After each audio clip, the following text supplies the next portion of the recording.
اللہ الرحمن الرحیم۔ شروع اللہ کے نام سے جو بڑا مہربان اور نہایت رحم والا ہے۔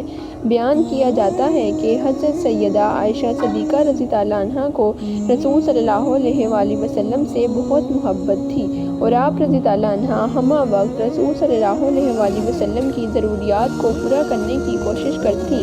آپ رضی اللہ عنہا سے رسول صلی اللہ علیہ وسلم کی محبت کا یہ عالم تھا کہ جب رسول صلی اللہ علیہ وآلہ وسلم کا وقت وصال قریب آیا تو رسول صلی اللہ علیہ وآلہ وسلم دیگر ازواج مطہرات رضی اللہ عنہا کی اجازت سے آپ رضی اللہ عنہا کے حجرے میں قیام پذیر ہوئے۔ جس وقت حضور صلی اللہ علیہ وسلم نے وصال فرمایا اس وقت حضور صلی اللہ علیہ وآلہ وسلم کا سر مبارک آپ رضی اللہ عنہا کی گود مبارک میں تھا۔ آپ رضی اللہ عنہا نے ہی بوقت وصال مسواک کو نرم کر کے رسول صلی اللہ علیہ وآلہ وسلم کو دی۔ رسول صلی اللہ علیہ وآلہ وسلم جب غزوہ احد میں زخمی ہوئے تو آپ رضی اللہ عنہا کے زخموں کی مرہم کی۔ عائشہ صدیقہ رضی اللہ عنہا نبی کریم صلی اللہ علیہ وسلم کی اطاعت و فرما برداری اور نبی کریم صلی اللہ علیہ وسلم کی مسرت و رضا کے حصول میں شب و روز کوشاں رہتی تھیں۔ اگر ذرا بھی رسول صلی اللہ علیہ وسلم کے چہرے پر ملال نظر آتا تو فوراً بے قرار ہو جاتی۔ نبی کریم صلی اللہ علیہ وسلم کی قرابت داروں کا اتنا خیال تھا کہ ان کی کوئی بات نہ ٹالتی تھیں۔ ایک مرتبہ حضرت عبداللہ بن زبیر رضی اللہ عنہ سے خفا ہو کر ان سے نہ ملنے کی قسم کھا بیٹھیں، لیکن جب نبی کریم صلی اللہ علیہ وسلم کے قریبی ساتھیوں نے سفارش کی تو انکار نہ کر سکیں۔ نبی کریم صلی اللہ علیہ وسلم کے رفقا کی بھی اتنی ہی عزت کرتی تھیں، ان کی کوئی بات بھی رد نہیں کرتی تھیں۔ ام المومنین سیدہ عائشہ صدیقہ کی ذات میں قناعت پسندی کا عنصر بدرجہ اتم موجود تھا۔ آپ رضی اللہ عنہا نے اپنی ازواجی زندگی عسرت اور فقر و فاقہ سے بسر کی، لیکن کبھی شکایت کا کوئی حرف زبان پر نہ لائیں۔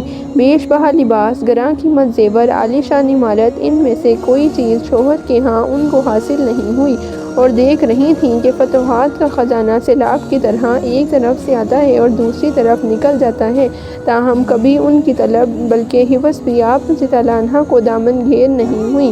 نبی کریم صلی اللہ علیہ وسلم کے وصال کے بعد ایک مرتبہ آپ رضی اللہ عنہا نے کھانا طلب کیا، پھر فرمایا میں کبھی سیر ہو کر نہیں کھاتی کہ مجھے رونا نہ آتا ہو۔ میں ایک شاگردہ نے پوچھا ایسا کیوں ہے؟ آپ رضی اللہ عنہا نے فرمایا مجھے وہ حالت یاد آتی ہے جس میں حضور نبی کریم صلی اللہ علیہ وسلم نے دنیا کو چھوڑا۔ خدا کی قسم آپ صلی اللہ علیہ وسلم نے اس دن کے بعد 2 دفعہ سیر ہو کر روٹی اور گوشت نہیں کھایا۔ حضور نبی کریم صلی اللہ علیہ وآلہ وسلم کو حضرت عائشہ سے بے پناہ محبت تھی اور یہ بات تمام صحابہ کو معلوم تھی، چنانچہ لوگ قصداً ہدیے بھیجتے تھے۔ جس دن ام المومنین حضرت سیدہ عائشہ کے ہاں قیام کی باری ہوتی تو دیگر ازواج مطہرات کو اس کا ملال ہوتا، لیکن کوئی ٹوکنے کی ہمت نہیں کرتا تھا۔ بالائے آخر سب نے مل کر حضرت سیدہ فاطمہ الزہرا کو آمادہ کر لیا۔ وہ پیغام لے کر حضور نبی کریم صلی اللہ علیہ وسلم کی خدمت میں ہوئی۔ آپ صلی اللہ علیہ وسلم نے فرمایا بیٹی کیا جس کو میں چاہوں اس کو تم نہیں چاہو گی؟ حضرت سیدہ فاطمہ کے لیے یہی کافی تھا اور وہ واپس چلی گئیں۔ ازواج مطہرات نے پھر بھیجنا چاہا مگر فاطمہ الزہرا راضی نہ ہوئی۔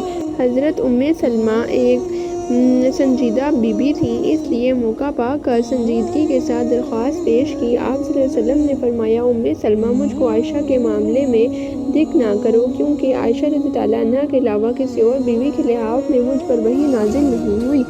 حضرت عائشہ صدیقہ رضی اللہ عنہا کا معمول تھا کہ حضور نبی کریم صلی اللہ علیہ وسلم کا کام خود اپنے ہاتھ سے انجام دیتی تھیں، آٹا پیستی تھیں، خود گوندتی تھیں، کھانا خود پکاتی تھیں، بستر اپنے ہاتھ سے بچھاتی تھیں، وضو کا پانی خود لا کر رکھتی تھیں۔